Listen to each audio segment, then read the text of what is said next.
Good morning and welcome to our Saturday speaker series. If any of you want some real eye-to-eye contact with the speaker, I would suggest moving up a little closer. You can always hear better. And then he doesn't have to pitch his voice to the back of the church.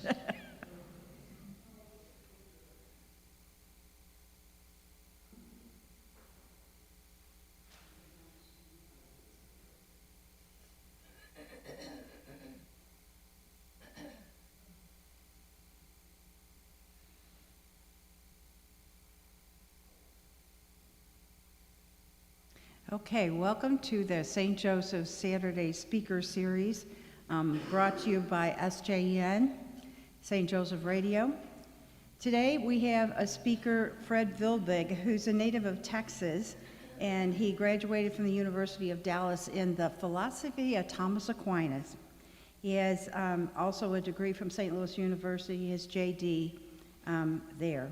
He hosted numerous interviews over SJEN, St. Joseph Radio, which is an online radio station and TV station. And he also they have also used these interviews on Covenant Network, which is our local Catholic radio station. So you may have heard him at either place. He's previously served as a Lenten speaker here, so some of you might recognize him. He and his wife Diane have 11 children.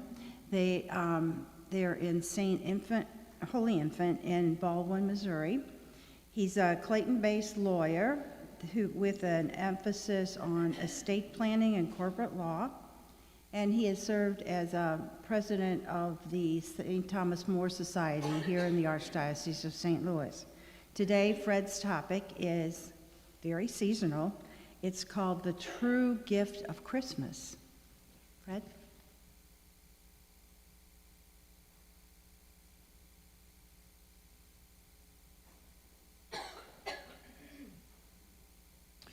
Thank you for coming, and thank you for, there she went. Thank you for your kind words, and thank you to Monsignor Midas for letting me talk. It's always kind of dangerous, you know. I was told that he always talks about the saint of the day, but I noticed that today he didn't talk about the saint of the day, who's St. John Damascene. And at breakfast, while we were having coffee, I started to say, oh, really, there's kind of a funny story about him and his circumstance. And they say, oh, don't tell us now, tell it, at the talk.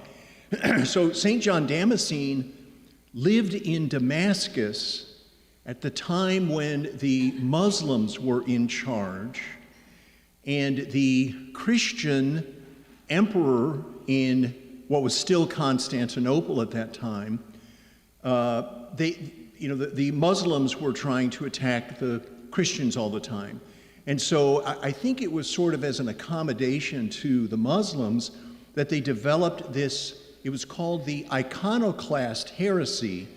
And what they were doing was they were destroying all of the statues and things and all of the stained glass, because in Muslim art, you are prohibited from portraying an image of a human being because, and I know this will offend some people, but it's almost, to me, it's almost like a superstition that if you paint their picture, you're taking something of their spirit or something. I don't know what it is. But it's prohibited in the Quran. And so the emperor of Constantinople decided that it was a good idea to destroy all of these things. Well, St. John Damascene came out, and put this in perspective. Most people couldn't read. And so all of these images, that was the way that they got the gospel.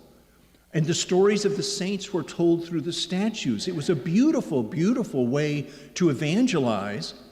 And yet the Christian emperor decided he needed to destroy all of this. St. John Damascene would have none of this.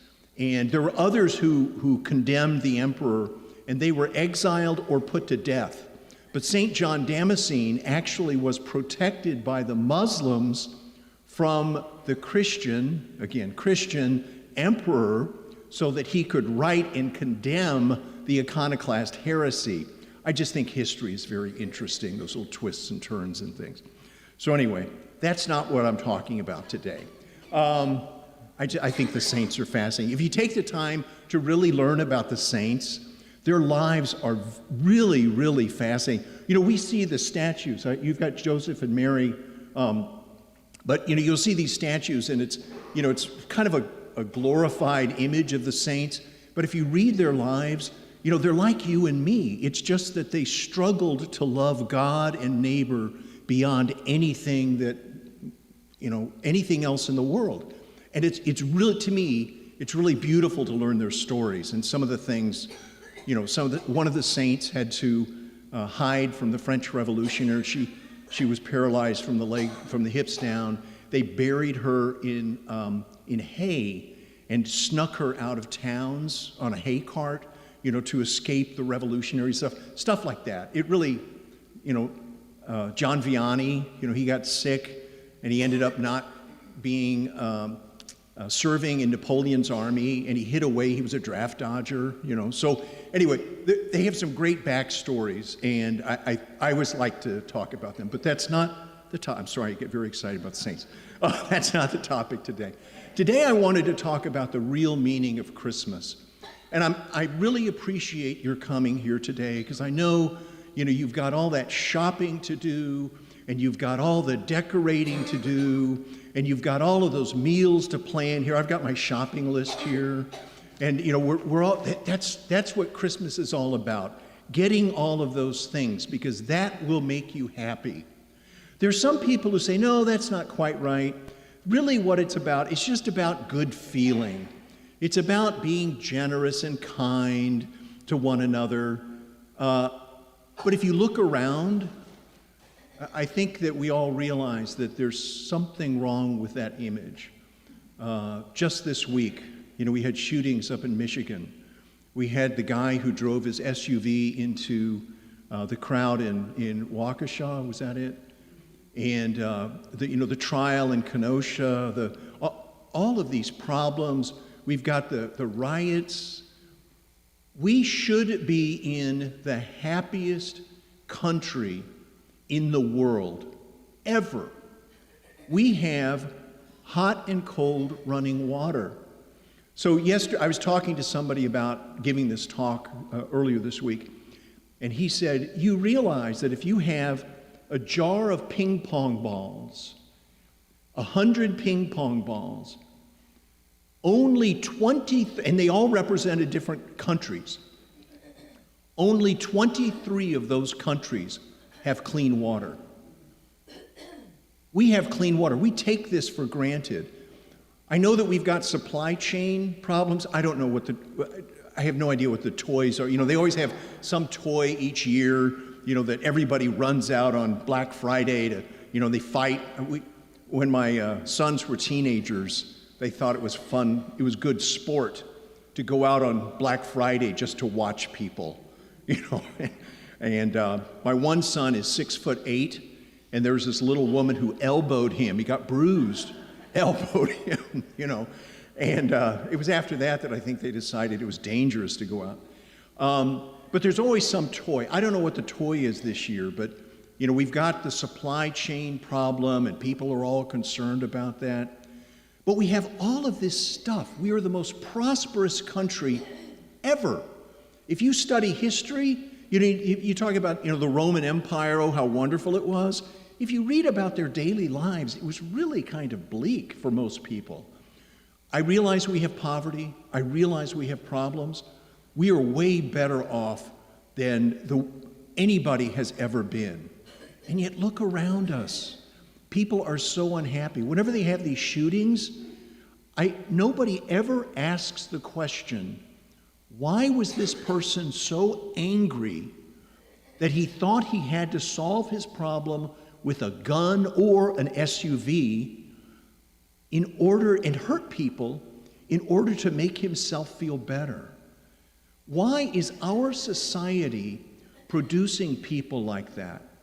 And I think it's because we focus on the stuff. We focus on things, and we treat people like things. In jobs, you were a widget in your job. Most people, you were expected to do something, and if you don't, they get rid of you. I had one of my partners in the first law firm I worked at. He referred to employees as fungible items. That's a legal term, which means that it's something that's easily replaced by something else. So he didn't look at the people as people, he looked at them as things that you could just replace. They were fungible. And I said, I don't think that's the way it is. I think people have more value than that. But the problem with our society is we have objectified so much, and we've tried to do that with Christmas, that Christmas is all about the things. It's all about the parties. And I don't want to, we get all of our family together. I think we'll have maybe 20 people in the house.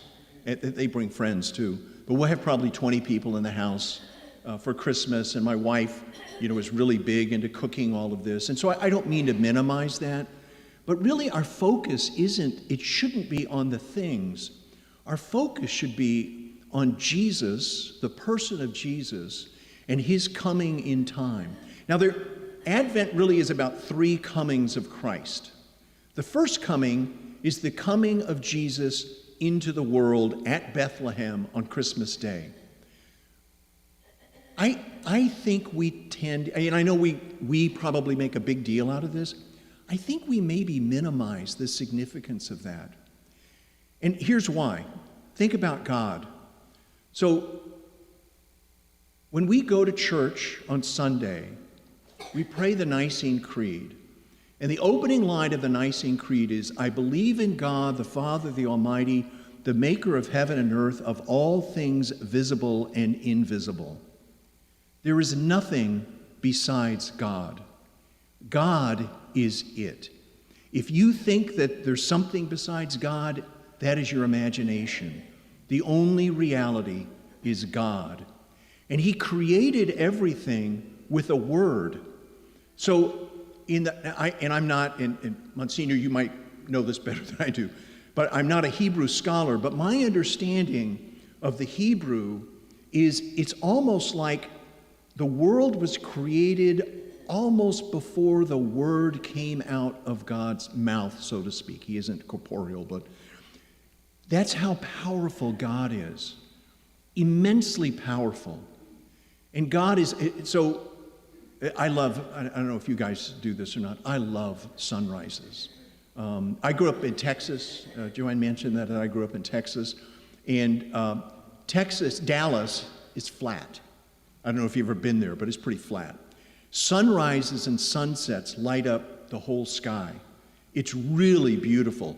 Here, we have hills and stuff, and it blocks part of the sunrise, But still, it's when I come out of Mass in the morning and the sky is on fire, I just have to stop and admire the beauty. And the thing is, that sunrise that you're seeing is not the same as the sunrise somebody down the street is seeing, because the light refracts differently. The clouds are different for that person. God made that sunrise for you to see. That's incredible. And it is incredibly beautiful. If you study art history, I have daughters that are really into art, and they lecture me about, I can't pick a color, evidently. They criticize me, and, that's the wrong color, Dad. It's red. What do you mean? Anyway, but if you study art history, they will explain that every painting says something about the artist. Kind of makes you wonder what Van Gogh was saying, or some of the modern artists. But it says that every painting says something about the artist. And so every sunrise is telling you something about the beauty of God.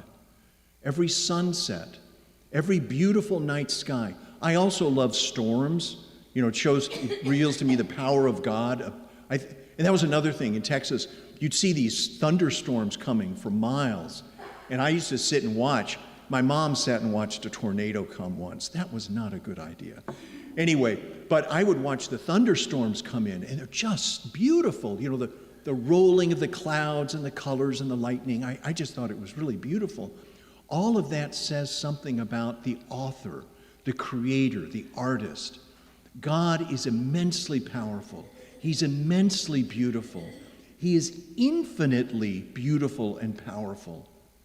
And yet, the Word of God, the second person of the Blessed Trinity, living in a community of all-consuming love, surrounded by angels that are myriads of angels, countless angels, praising him and glorifying him.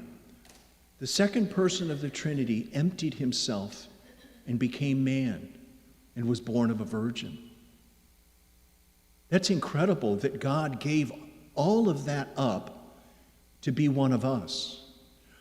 I've been reading recently Blessed Angela, I think she might be a saint, Saint Angela of Foligno, who probably nobody's ever heard of. She was a mystic she died in, I think, 1309. And one of the points that she makes is that the book is called The Consolations. It's much longer than that, but I can remember Consolations.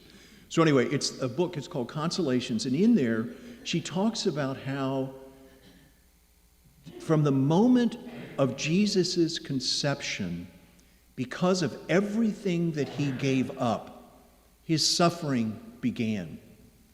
Because he experienced the loss of the love of the community of the Trinity, because he emptied himself of his divinity and became one of us. So when we celebrate Christmas, I think our society has a very minimal understanding of God because it's more convenient. You don't want a big God.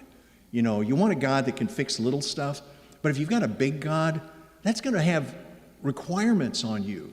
You need to respond to this if you understand God as being infinite, all-powerful, all-loving, and the only reality that's out there. That changes things, okay? So we like to put God in a little box so that we can put him off to the side. But if you think of God as being this immensely loving, beautiful, all-consuming, all-powerful person who emptied himself to become one of us, I think that puts Christmas in a little bit of a different perspective. It isn't just a little baby in a creche. It isn't just. Yes, it is. And my wife loves babies. Whenever we go someplace and there's a baby, I have to kind of hold her back. And anyway, she just loves babies. So I understand babies are wonderful. They're the promise of the future. They're a miracle that they're even born, all the things that can go wrong. But that's wonderful in itself. But the miracle of Jesus becoming man, I think that should really put us in awe. So I mentioned earlier, Advent is about 3 comings, okay? So the second coming is the second coming of Christ. When I was growing up, we used to have the Seventh-day Adventists that would come door to door, and they would knock on your door, and they'd want to tell you all about the end of the world is coming and everything. And my mom would always invite them in. She'd invite them and the Mormons in. She'd offer the Mormons coffee and tea. They can't drink caffeine. So my mom had kind of an interesting sense of humor. Anyway, so she would invite the Seventh-day Adventists in, and they'd be sitting there saying, the end of the world, because they always have a date. They have a date when the world's going to end. So they have this date. So she, the world is going to end on this. And my mom would sit there. She's very, prim and proper. And, oh, really? Yeah. Oh, tell me more. And, they'd go on and on. They thought, we've got this lady. Oh, my. They were so excited. And then at the end, she'd say, let me ask a question. If you stepped outside this door and got hit by a bus and died, isn't that the end of the world for you? Yes, I suppose so.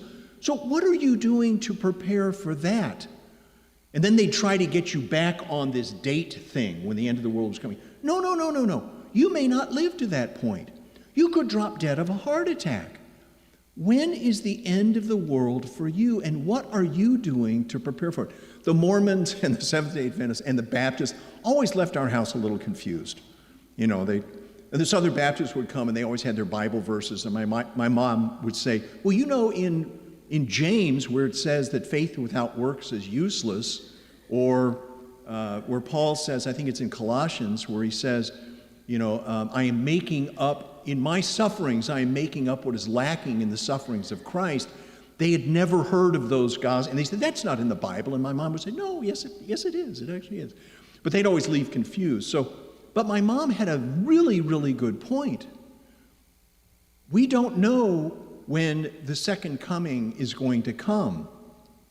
We know that God promised that it will be there. And, the readings we just celebrated the Feast of Christ the King, and all through November you had all of those readings about the end of the world and the second coming, and everything is going to be wonderful. In fact, the reading today from Isaiah was about, everything will be plentiful when the kingdom of God comes. All of that is true. We know that God is going to come again, but the question is, does that really matter to you and me right here and right now? And so that's the third coming of Jesus. And the third coming, I think, is what we really should be focusing on in Advent. And that's the coming of Jesus into our hearts here and now, into your heart and my heart. That Jesus is constantly trying to get our attention. He's trying to get the attention of the whole world, but there's a flaw in God's reasoning here, because we are so thick-headed and slow and self-absorbed that we don't seem to get it. So God is all about love, and you can't force love. Forced love is a fraud. It's a counterfeit. It's enslavement. He wants you to love him freely, so he has to give you free will, and that's the flaw. That hasn't gone so well because we choose ourselves over him all the time. But what we need to do during Advent is we need to focus on the love of God and the love of neighbor because of God. And I think that there are three aspects of us welcoming God into our lives that maybe you guys are older. In my generation, I'm a 60s and 70s Catholic, and we really didn't get the catechism. We got a feel-good Jesus. We didn't get the sort of the more traditional, Jesus and the traditional church. And this is something that I've had to learn about over time. We really weren't taught about sort of in my mind, the fundamentals of our faith, which are prayer. Everything starts with prayer. St. Francis de Sales was a bishop in France. Actually, he was the bishop of, Geneva, Switzerland, which is where Calvin was reigning supreme. And if you ever read anything about Calvin, he was kind of a scary guy. He was a totalitarian dictator. Anyway, so Calvin, and the Presbyterian Church came out of that. So Calvin, he was saying that there was predestination, and either you're saved or you're not, and the Catholic Church is the whore of Babylon and all that stuff. Anyway, so St. Francis de Sales was made the Archbishop of Geneva, but he couldn't even go into the town because if he went there, they would have arrested him. Well, he couldn't go in during the day. So what he would do, the printing press had just, within the past 100 years before him, had really gotten powerful. And so he would write his sermons out, short little sermons, have them printed up, and he would sneak into Geneva at night and slip the written sermons, under the doors of certain people. Not everybody, because, he didn't want to upset too many, but he would take those sermons and distribute them, and then he'd sneak back out of town. There were times when he would have to sleep in trees because of the wolves. We think of these things, oh yeah, all this wonderful stuff. They did some incredible things. It's crazy. Anyway, so St. Francis de Sales, though, he said that everyone needs to pray 30 minutes a day, unless you're busy, of course, unless you're busy. and then you need to pray an hour. That's how important prayer is. Prayer is your talking to Jesus, your relationship with Jesus. And if you don't pray, you don't have a relationship with Jesus. Now, I pray the rosary. I try to pray the rosary every day, and I pray it when I'm driving, which maybe isn't the best thing. I get a little bit distracted. I'm maybe a little impatient in my driving, but we don't need to go into that now. Confession will be later. Anyway, so I pray the rosary. Am I focused on it as well as I could? Probably not, honestly. But Pope Saint John the 23rd, he said, the only bad rosary is the rosary you don't pray. So take the time, even if you're grabbing at a stoplight, if you're grabbing a moment, say a prayer, say the Jesus prayer, which is, Lord Jesus Christ, Son of the living God, have mercy on me, a sinner. Just say, a little prayer. Say the Our Father, the Hail Mary. Just pray whenever you get a chance. So that's the first thing, prayer. The second thing is living your faith.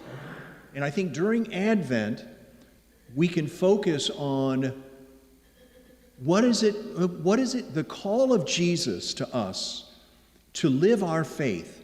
What does that mean?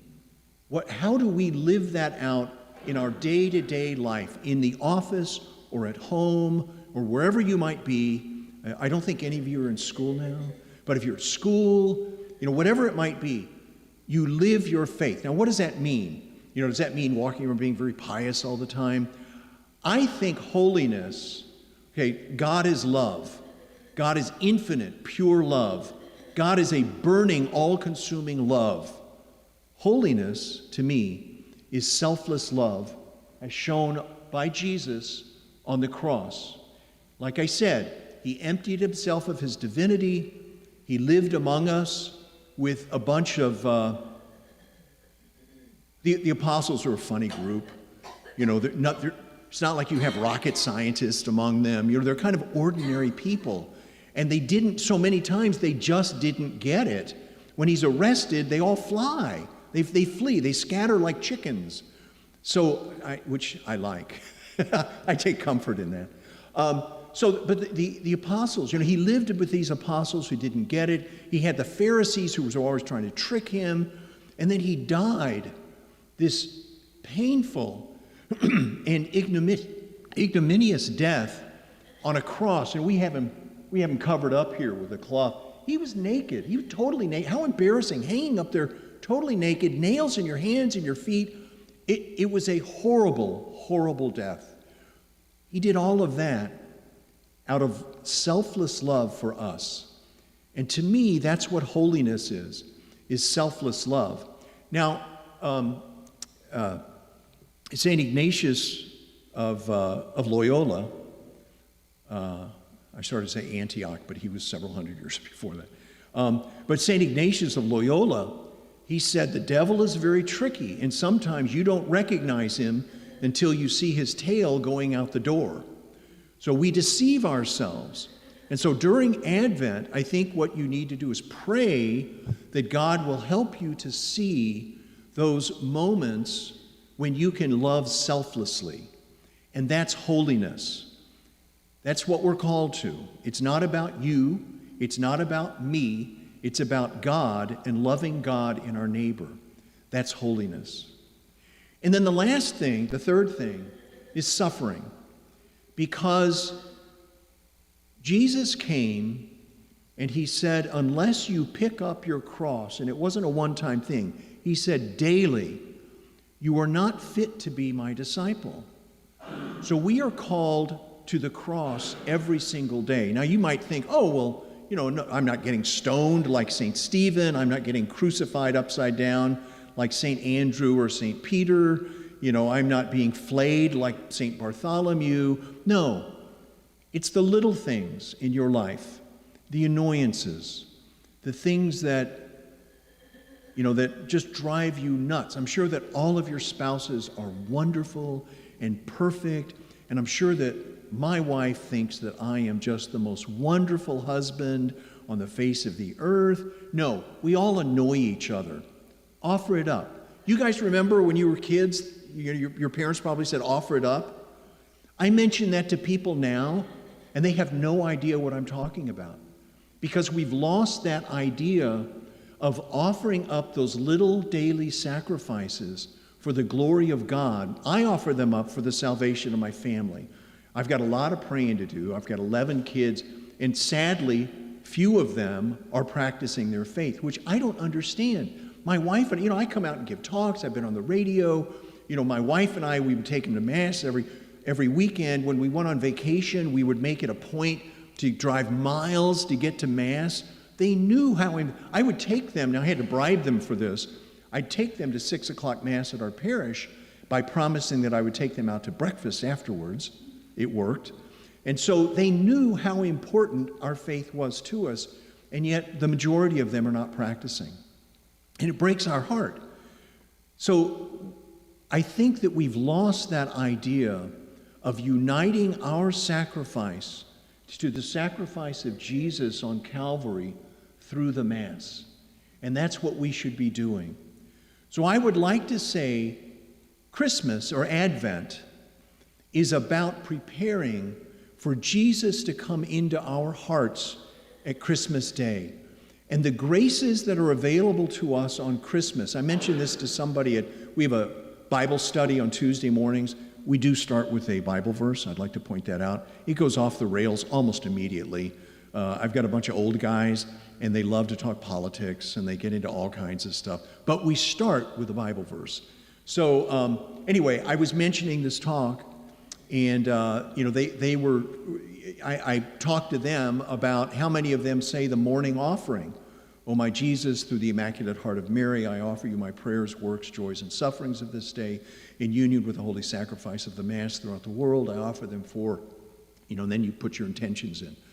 And they had to learn that. And these were guys that were in their 60s and 70s, and I would have thought that they would have known the morning offering. But offer everything that you do for the glory of God and the salvation of your family, of your kids. And that's what I pray for every day. So I think what Advent should be about is, I was going to say, at the Tuesday morning group, I mentioned that, the graces of Christmas. And one of the guys said, I don't remember where I heard this, or I didn't check on it, but he said he thought he had heard that more souls are freed from purgatory at Christmas and Easter because of the graces that God gives on those days.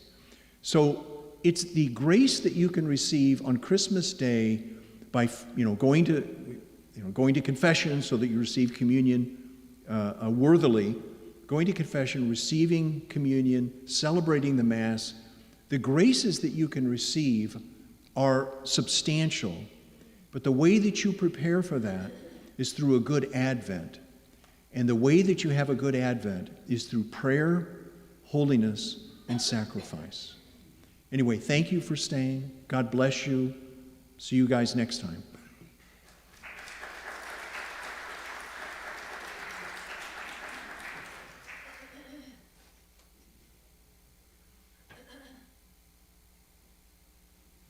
Thank you, Fred. There were quite a few little things, tidbits in there that we should think of, especially when we put that creche together before Christmas in preparation, and we look at that little baby in the manger. There are quite a few things to think about. Thank you. Thank you. And thank you all. Hope to see you again next month. We will have another St. Joseph radio speaker on first Saturday. Thank you.